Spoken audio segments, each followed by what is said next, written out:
welcome to All About the Joy, the Private Lounge. Rick Costa's in the house, and welcome back, Just Cynthia.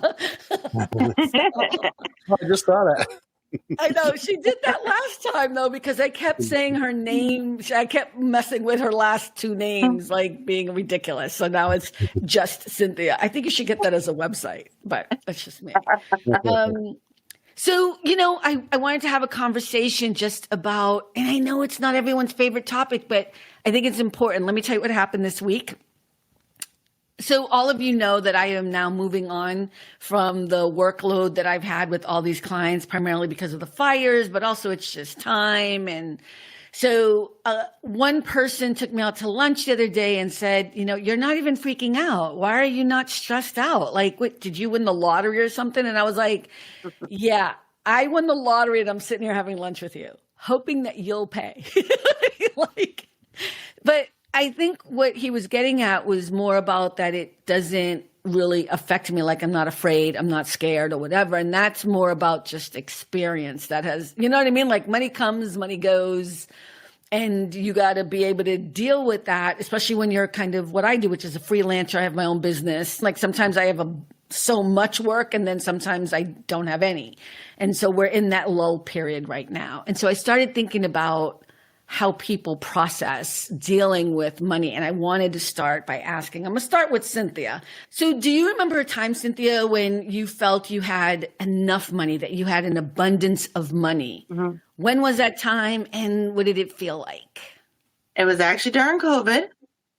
Mm-hmm. I think it's because, we couldn't go anywhere. So we couldn't spend any money.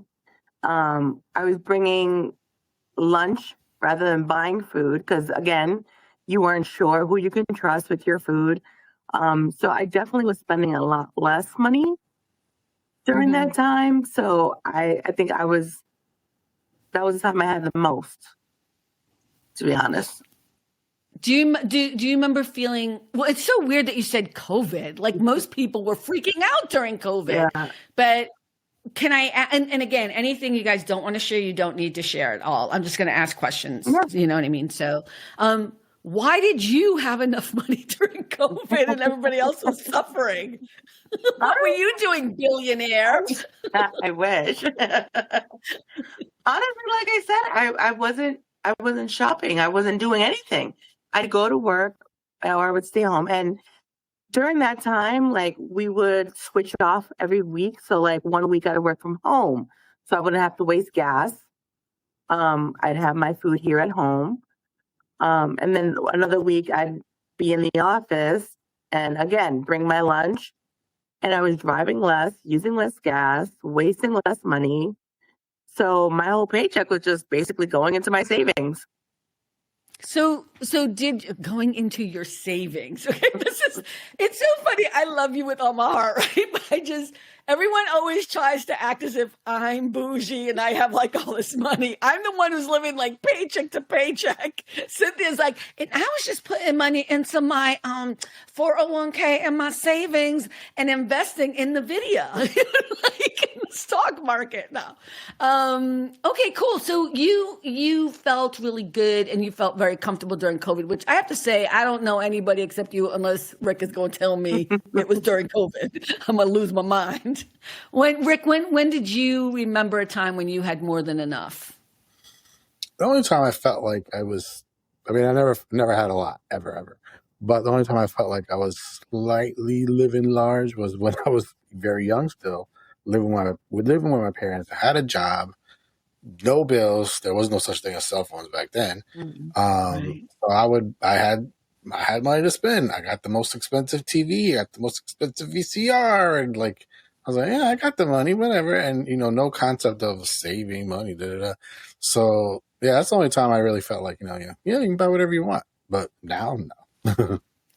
It's so weird because we don't really appreciate when we were younger, unless we look back on it. But when you're young and you don't have all those bills, and you're just trying to figure out if you can get money to go hang out and go to the club and, will I have enough money and I have to ask so-and-so and blah, blah, blah. And that's like your big priority. You don't even understand what it's like to have to actually deal with, I have to pay my utility bill or my cell phone bill, or I won't have it if I don't pay it, you know?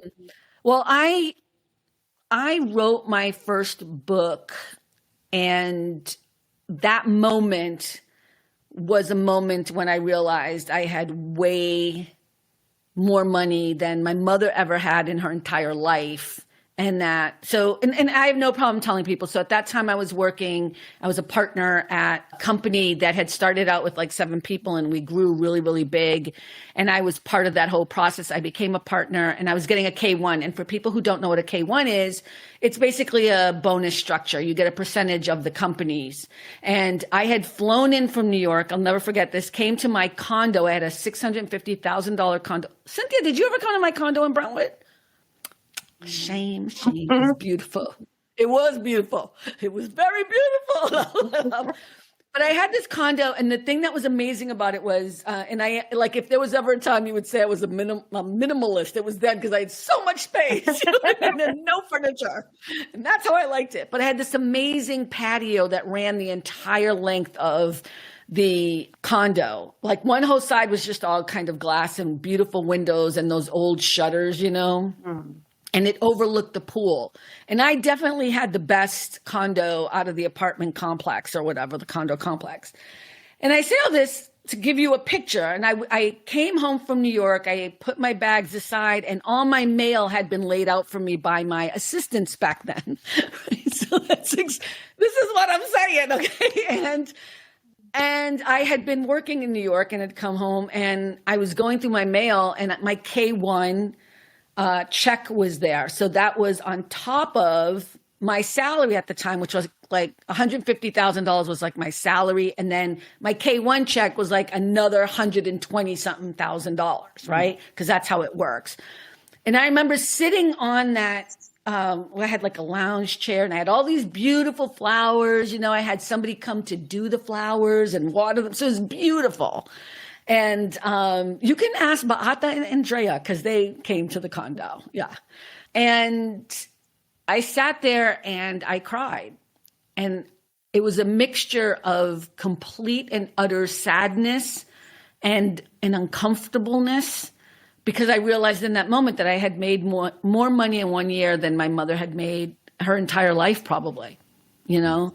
And that's when I started writing the book, because I started to realize I wouldn't even be here if it wasn't for all of these people. And so I started writing the letters, and that's how the book Canela came to be, was that moment. Did you also think, I wish my mom could see me now? No. Okay.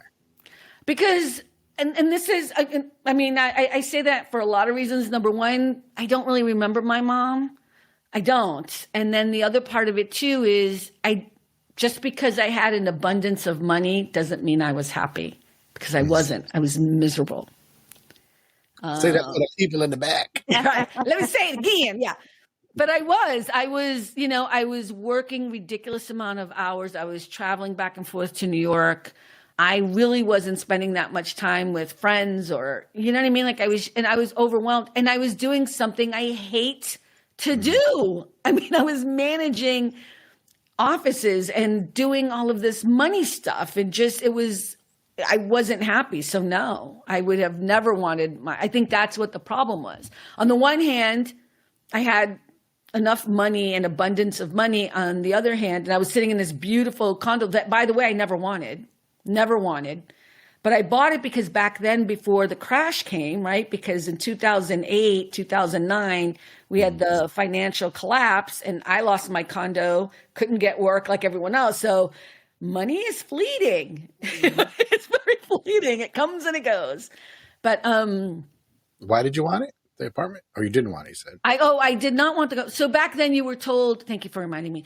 Back then you were always told you have to invest in property. That was the big thing. They don't do that now. Nobody pressures you now. But when I met with my business manager, I had a business manager back then. They were like, Carmen, you can't keep giving money away. You can't. Like I would buy, you know, books for a classroom, or I would just, and you can't write that stuff off. And I actually was like, yeah, I don't care. It's fine. They're like, no, but it'd be better. You got to invest.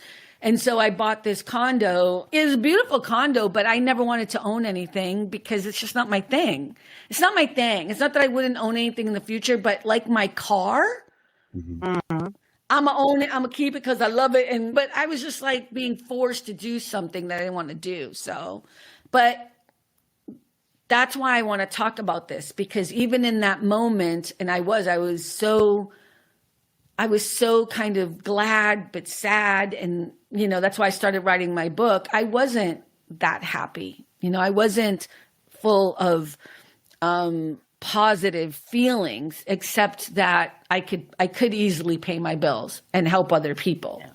And then the financial collapse happened, and I lost everything, like everyone else did. Did you have to sell it at a loss or no? I'm sorry? Did you have to sell it at a loss or no?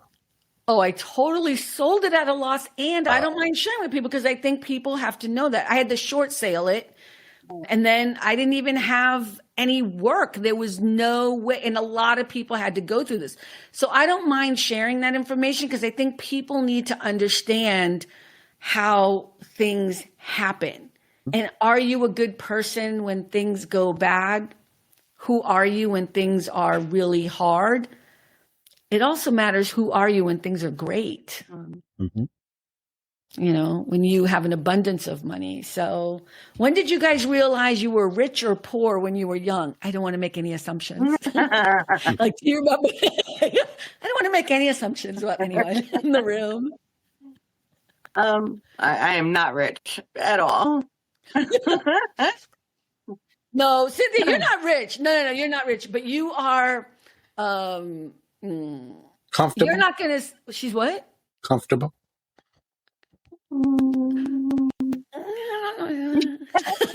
Okay, I'm going to say, I don't know if it's comfortable.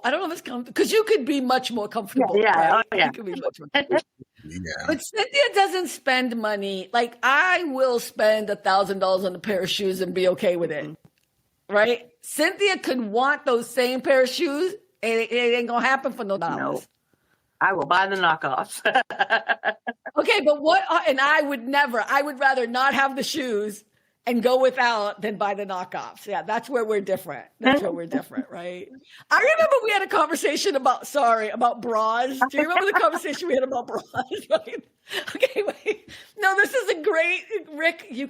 We are. I actually bought a couple of the here. ones that you suggested. Okay, let me just tell people first. Here's the thing. So I am not cheap when it comes to two types of clothing. Shoes, really important to me, protect my feet, blah, blah, blah. I don't care. Okay, whether it's sneakers, it don't matter. I'm not going to go cheap on those. And bras. The girls will always be taken care of. And I spend a lot of money on my bras. And I also wash them by hand. Like Cynthia's like, I don't want to be bothered. I throw mine in the washing machine. Right. We had a conversation about bras, and she was like, oh, hell no, I'm not spending that kind of money on bras. But you did. You bought the bras I told you to try them? Yeah. I do like them. And you're feeling? I do like them. They are comfortable. But do you see the support is very different? Oh, yeah. Yeah. Okay. So I'm just saying sometimes there are things you get what you pay for, Absolutely. Yeah. Yeah. I think shoes for me is more about, there are some shoes you don't have to spend that kind of money on, but running sneakers, you have to, if you're going to be running, spend money on. I can't really talk about my Jimmy Choos or my Poochies or any of those other shoes. But I will say this, when you buy a pair of heels that are really well made, you can actually walk in them. Yeah. Right? But are you walking around in stilettos every day? Even in the days when I was wearing them all the time, I wasn't. You know what I mean? So, but here's where Cynthia and I are the same. I'm not going to go spend money I don't have. Like, I'm not going to be like, you know what? I'll figure out the rent later. Right. Yeah. No. On that, we are exactly the same, But Rick, what about you? What's the question again? Sorry. Well, when did you realize that you were poor or rich? Don't want to make any assumptions. Maybe your family was very wealthy when you were little and you lost it all in some crazy, market crash or something. When did you know as a kid? Do you remember? I think we always felt middle class, always. The only time I thought like, oh, maybe we're a little okay was because we lived in a 3-family house and we had tenants. So I was like, oh, well, we got Oh, tenants. That's some money coming in. So I was like, I never felt like we were rich, still middle class, but yeah, never felt neither rich nor poor, just always right. middle. You know what's so funny? I used to think that you being a landlord, he'd be rich in our neighborhood, right? Right, Cynthia? We'd be like, he rich. Like if you had a car, I thought you were rich. Yep. Mm-hmm. Yep. Like remember, I think it was not. I think it was the Martins. They had a pool. They were rich. Everybody who had a pool was rich. If you had a pool, it wasn't even like an above indoor ground pool. or in ground. You were rich. It doesn't matter. Rich. Like it was a beautiful pool, but it was just funny. It could have been a blow up pool, and you still rich. It doesn't matter. Rich. Because if people were like, if you want to come to the house to have, we're having a pool party, you'd be like, a pool party? like in the city? What? Right. It'd be like so cool. Yeah, Rich. like I never felt like we were poor. I mean, my mom always made sure we had what we needed. You know what I mean? Like we never went without. So I think probably like middle class, like Rick said. Never poor, never rich. We just had fun. Yeah, I was poor, so we good. I mean, I had what I needed, but I didn't have what I wanted. You know what I mean? And I think there's a difference.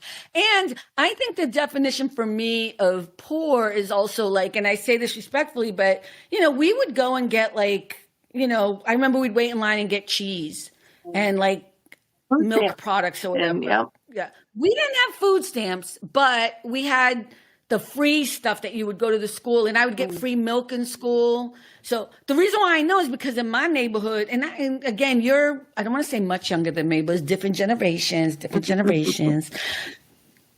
I think it's one of the reasons why my mom passed away so young, actually. I don't have any evidence for this, but because she wouldn't ask for help, the pride bullshittery, that whole, I think that's why she didn't get the help she needed. She didn't get the medical help she needed, but there was some weird pride about not getting food stamps in the neighborhood because people would sell food stamps, right? So I don't know if people understand what that means, but if you have food stamps, you can only buy certain kinds of food on them. They have to be certain foods like milk or whatever, but you can't buy, I don't know, candy, or you can't buy diapers, or you can't buy other things at least back then. I don't know what happens now. But back then you couldn't. What? So funny because I literally just saw a video yesterday of these people that they call it SNAP, I guess, right? That's the food. Now I think it's called SNAP benefits now. Yeah. And these people were bragging. They were at a Costco type place, those big warehouse stores, filling up the cart, and then at the end they're like, see how much I saved? It was like $600. She did pay it because it's all on the SNAP card. I'm like, but why would you brag about that? It's kind of weird to me. Well, I mean, I think this is an interesting part of this conversation.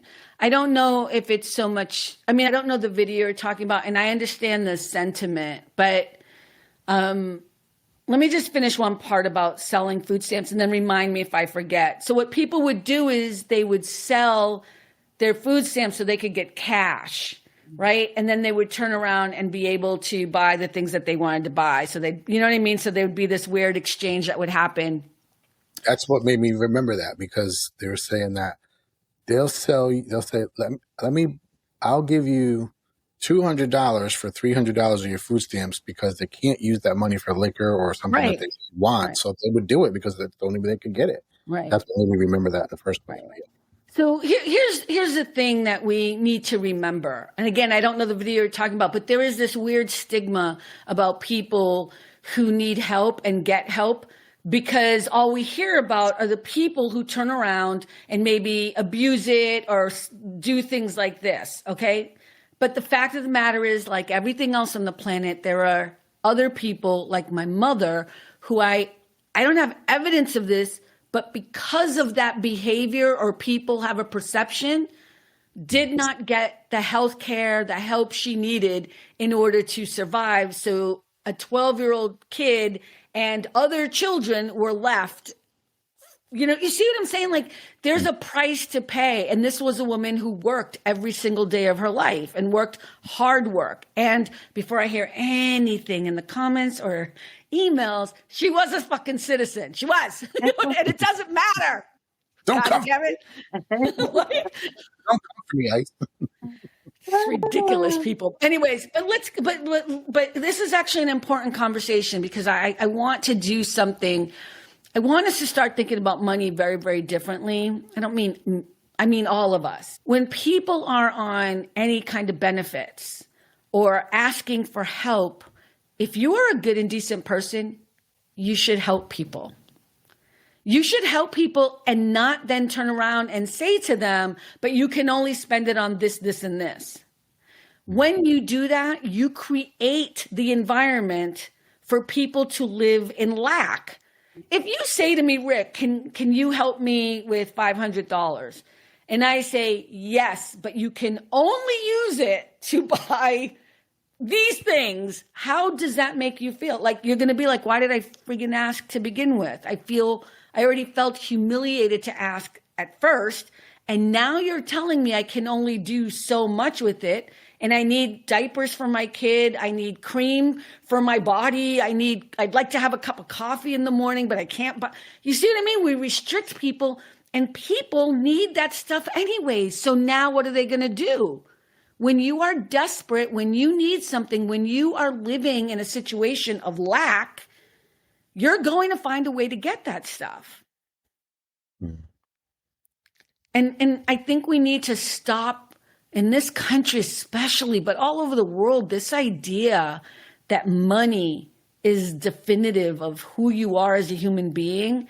I say this because I say it all the time. I have worked for the wealthiest of people in the last 30 years for sure. And not one of those people are better than any of the poorest people I have ever known, associated with, worked with, been around, grew up with at all. Or happier. Well, definitely not happier. Yeah.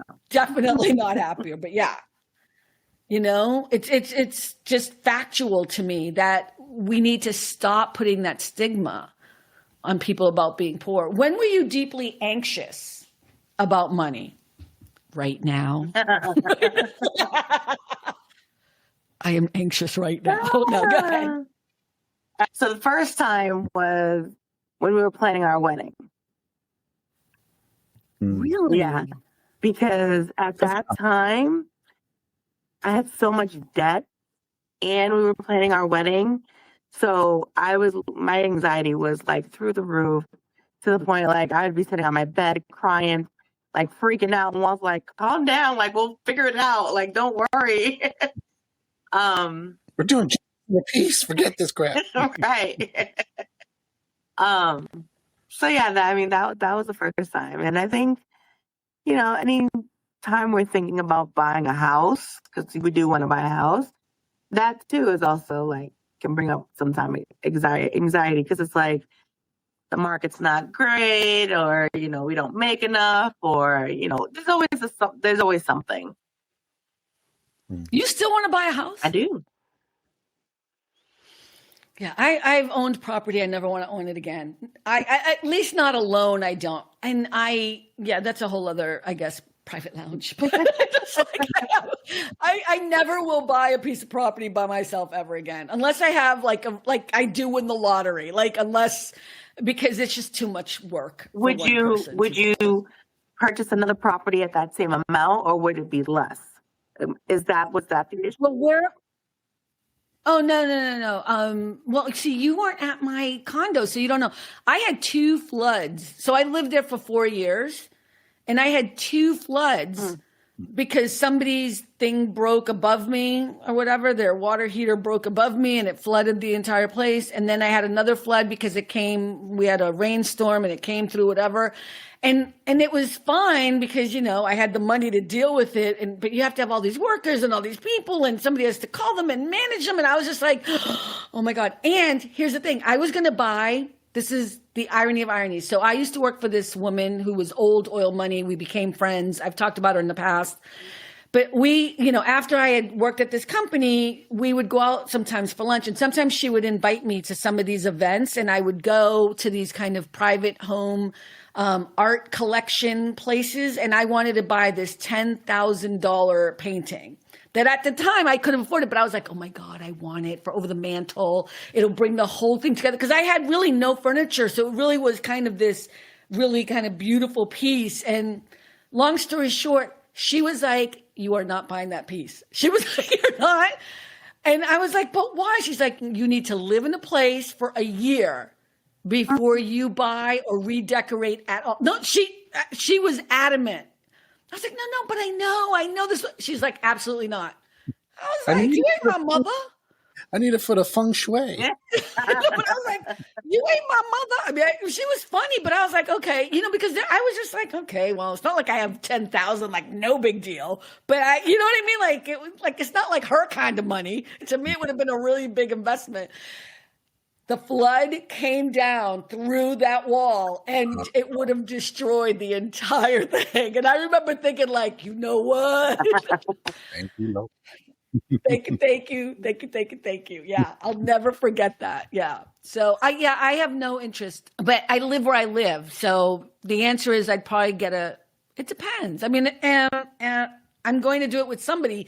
So if they're like a very rich surgeon or something, sky's the limit, boo.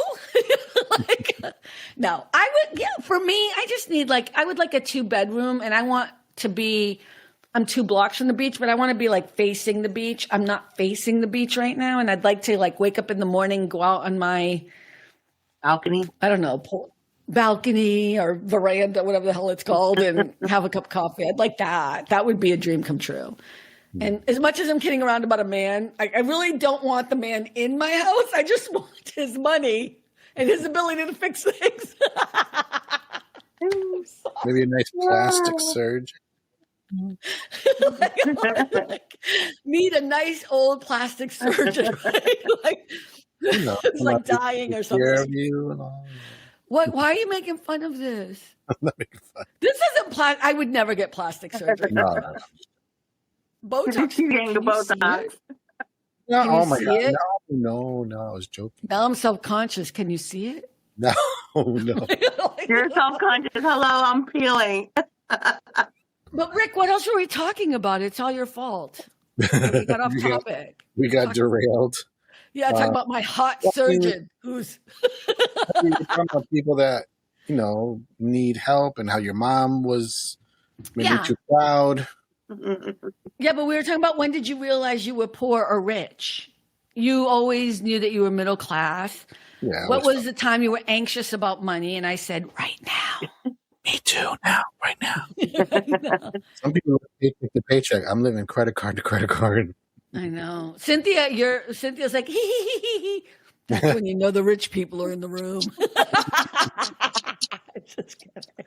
I know. She's like, I put everything in my savings account. I'm like, what's the savings account? Okay, seriously, do you have a good memory of money? A time when money... I wrote about it in my book when my mother bought me my boots. I think that will always be something that I associate with a moment where I knew we didn't have it. I was too young. I didn't really understand, but I knew she didn't have it, but that money got me a really cool present. Yeah. And there was love in that, Yeah. Oh, you should already know mine. I should know yours? When my mom took us to Disney. My first trip. Really? Okay, that's cool. But did you knew at that time that you guys were that was a big deal? It was a big deal, yeah. So she used to have this sock in my drawer, in my dresser. No one else knew about it, just me. And every so often she would put money in there, and she would tell me, don't tell anybody. She would just wrap it up. Never knew how much was in there. And then one day she's like, we're going to Disney. And she grabbed that money, and that's what she paid for Disney. But was it just you and her? It was me, her, Audrey, and Sean. The 4 of us. Not your other sister? No. Okay. That's funny. Just four Rick, of us. do you have one? Do you have a moment where you remember a good feeling that money made you happy? Mine's going to be like a little bit of a reverse because when I went I was in second grade and we went to Portugal. And talk about culture shock because this was not the mainland. This was the Azores Islands, and they were still way behind technologically. So I was like, that made me feel like I was rich looking at how these people lived. I'm like, no cars. Oh, okay. Horses everywhere. And some people had TVs, but it was like 1.5 channels. What's 1.5 channels? One channel's 24/7. The other channel's half a day, and that's it. And I'm like, my little brain going, this is barbaric. like, I could never. Right? That made me feel like I was rich. I was like, hey, compared to these people. That's actually really interesting. Yeah, but I loved them as my family. So, yeah, it was fun. We still had fun. What does it mean to each of you to have an emotional attachment to money? I don't think I really do. No one thinks they do, by the way, but everyone does. Everyone does. I'll tell you why. I mean, I think it's an interesting thing. And I actually give Teresa credit for this because when I first moved to Los Angeles, I was by myself. I didn't know anybody. I think I've mentioned this before. I did light housekeeping for free room and board for a gentleman, an older gentleman. His name was Mr. Nasha. May he rest in peace. But he was offering that for students in the area, whatever. And I wasn't a student, but he allowed me to stay there.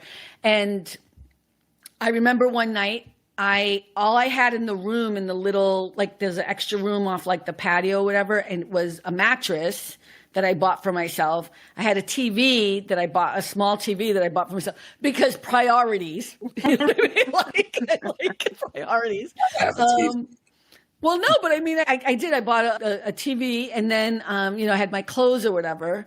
And I remember sitting there, and I had been cleaning the bathroom and the kitchen or whatever, and I went into my room and I was crying because I realized I had a bachelor's degree and I was still doing the same job my mother was doing. And I got really upset and I was crying and I was having one of those, like, you know, when you cry and you can't breathe, you're like, you know what I mean?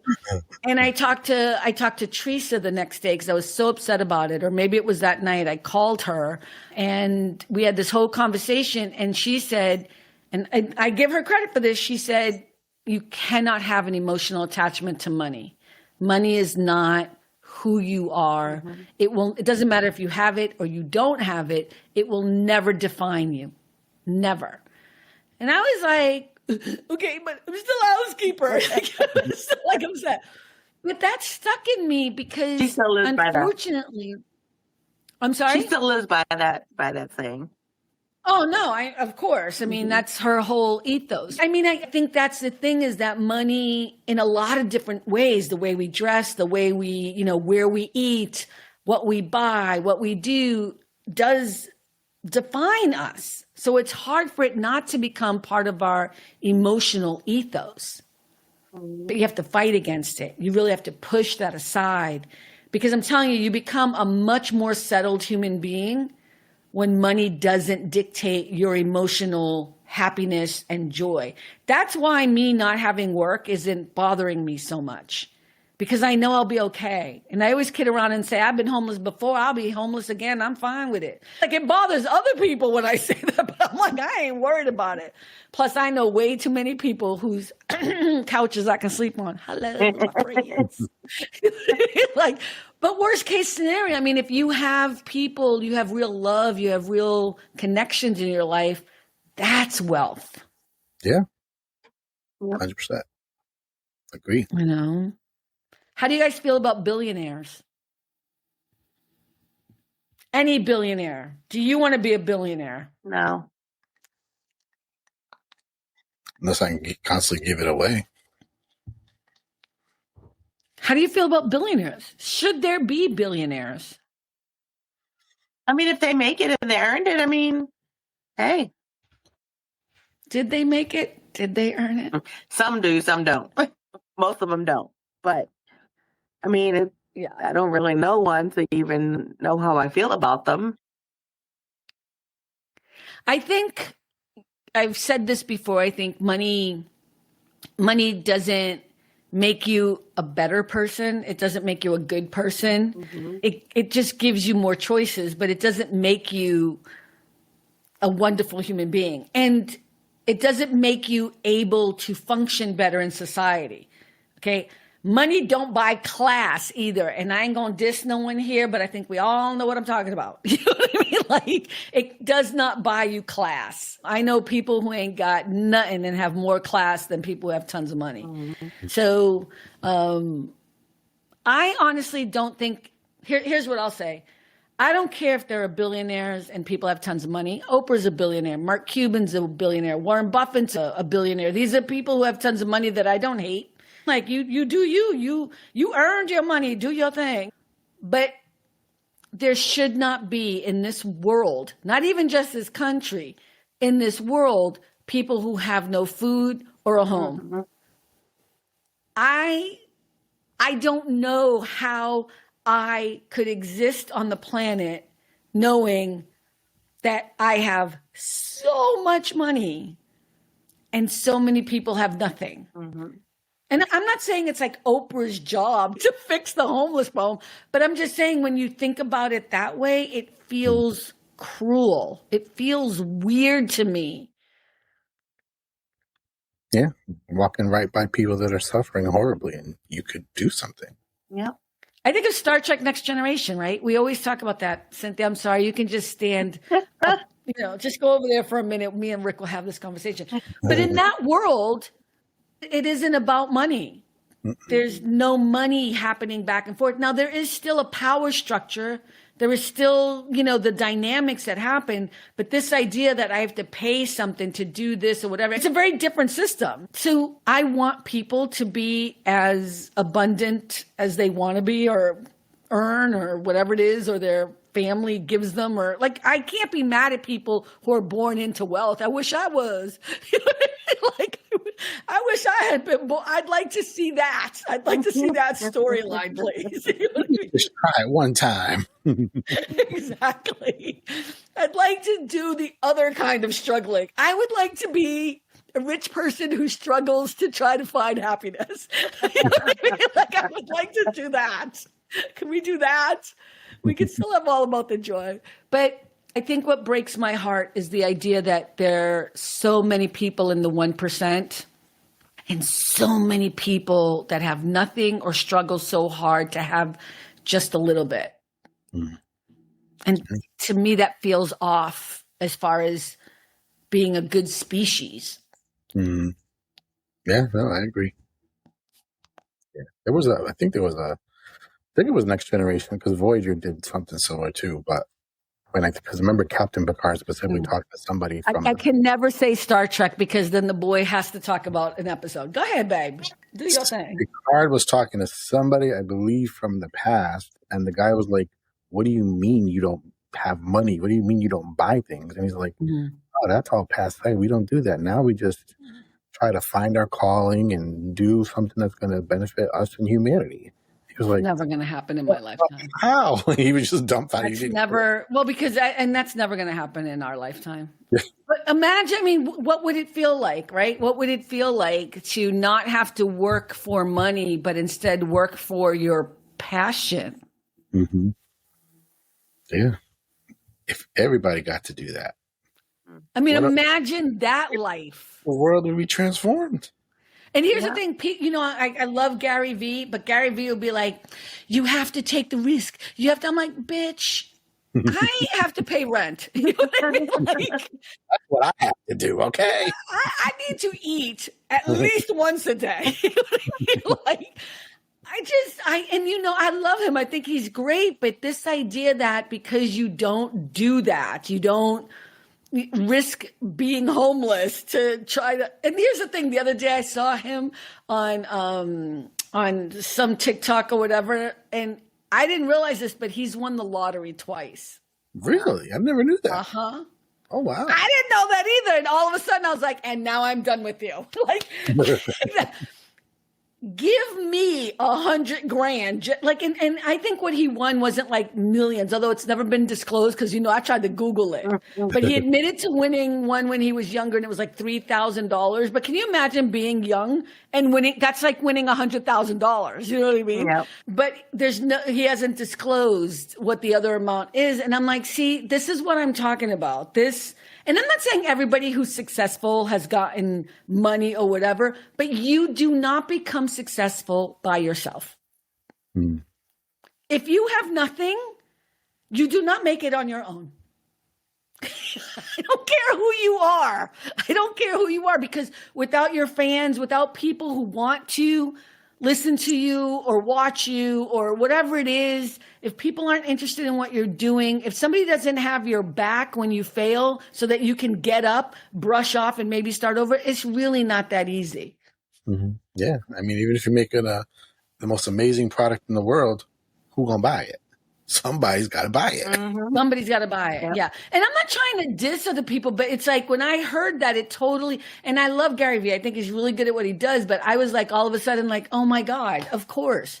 Of course you did. Not to mention that he has a good family support. So already I was like, all right, I already feel less than because I have never had that major family support, because his father is a winemaker, right? And like, that's how he started selling wine. So it's not like he wasn't poor and he wasn't middle class. You know what I mean? Right. They had money already. He already had a little bit of money, a little bit, you know what I mean? But I was still like, don't matter. You can't take away from his brilliance because he didn't make his money from the wine business. So I was like, okay, but now you tripping, telling me you won the lottery? Come on now. I'm out. I love you, but I'm out. I'm so mean. Jarvis, how much did he make? No, I already looked it up. He didn't disclose. It hasn't been disclosed. In some states, you don't have to disclose it, Right. And look, I'm not trying to say that takes away anything from him. I'm just saying, like, one of the things I've learned this year about money and myself that I've really come to understand fully and completely is I have done everything I was supposed to do.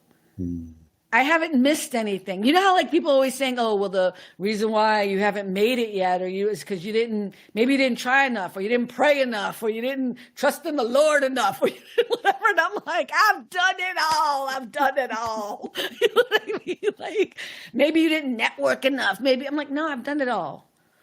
And I think the day it turned for me, this was a couple years ago, though, the day I started realizing I fixed one of my clients' credit report, because I was able to call. I had the time, right? I was being paid to take the time to fix his credit report. It took a long time. But also when he needed to pay some stuff. So he had a really poor credit rating, like, 5 something, maybe close to 600. But yeah, and this is somebody who has millions of dollars, but no one was paying attention. Okay? And so I called, was able to make deals, whatever. And it took me like 2 or 3 days. And because he has money, I was able to pay it off, whatever.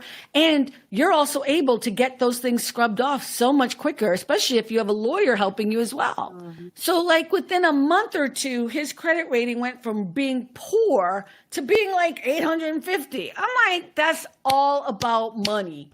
Yep. Mm-hmm. And then the rest of us are all like, what's my FICO score? Can I get a loan? You know what I mean? So we were doing all this to get him a loan. So I helped with the application, whatever. And he was able to get like $1 million loan. I'm like, wait, I've always had a steady, good 700, maybe dipped to like 690 or so. I was like, and now I'm way in like, almost 800. And still, I will apply for a mother effing loan and get denied. And I'm like, can I get $50,000? And they're like, sorry, here are all the factors. I'm like, just say I'm Paul and I'm black and I'm a woman. Just say it. Like, But I'm here. $100.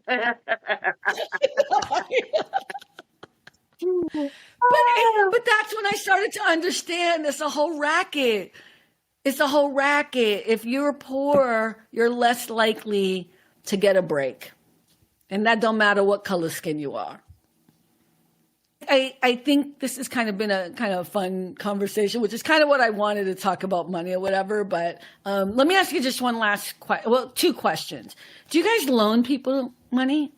Cynthia loaned me money before. It was like $10,000, right? It was not that much. Oh wait, I'm laughing. Right, every time I tell the story, it's like she lent me like $100,000. I forget how much it was. Dude, At $2,000. wait, at the time though, it felt like $10,000.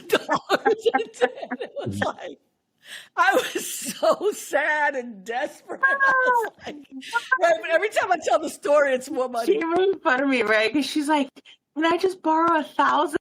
I was like, "Is that all you need? Like, do you need more?" And she's like, "Well, what? How much do you have?" I was like, how much mother effing money do you have? Yeah. But here's the difference, though. In all fairness, I paid you right away. I paid you back. I did it in lump sums, but I paid you back, right? Mm-hmm. But that's different. If people ask me to loan the money, it's hard. I've done it. Rick knows I've done it a couple times, and now I'm not doing it to other people. Don't ask me for money. Let me just look right into the camera. Do not ask. I don't have any money. I know you think I do. I don't have no money, okay? I don't loan money to people. Can I add? Yeah. Don't only show up for me when you need that money. Oh, Say it again. Don't say it only again for the people in the for back. me when you need the money. Where are you when you don't need the money? Oh, drop that. Oh, drop the mic. Oh, yeah. I mean, I think that's the thing, right? It's kind of like, I believe that if people need money, I'll offer it and I'll give it to them or whatever. If I have it, I'll give it. But loaning money is a touchy one because you're never going to get it back. It's rare if people get it back. I don't know about Cynthia, but I have the reason why I learned this lesson, because in the past people would ask me for money, especially when I was working at the company I was working at and making my buku money or whatever. And people turned around and, oh, I'm going to pay you back. And then they wouldn't. And I was like, I didn't need the money back then. But don't tell me you're going to pay me back when you're not gonna, when you don't have it. You can't make that promise. You don't know what's going to happen. Right. So if I'm going to give people money, I just give it. I don't do loans. Yeah, I don't know how you can walk around knowing you owe somebody money and just be okay with it. Like, because I remember my cousin let me borrow money. And it took me years to pay her back. And I'm like, but every time I saw her, I'm like, I felt bad just being in her presence, knowing I owe her money. Okay, but that is an emotional attachment to money, because I'm sure she wasn't making you feel that way. No, but I felt bad. I did the same thing to Cynthia. Hey, Cynthia, how you doing? I'm working on it. I'm going to pay you back. She'd be like, what are you talking about? She wouldn't even know what I was talking about. That's our emotional attachment to money, because we think we're being defined by not paying somebody back, or by having borrowed it, or by having some loan out. You know what I mean? It's an interesting thing, right? Yep.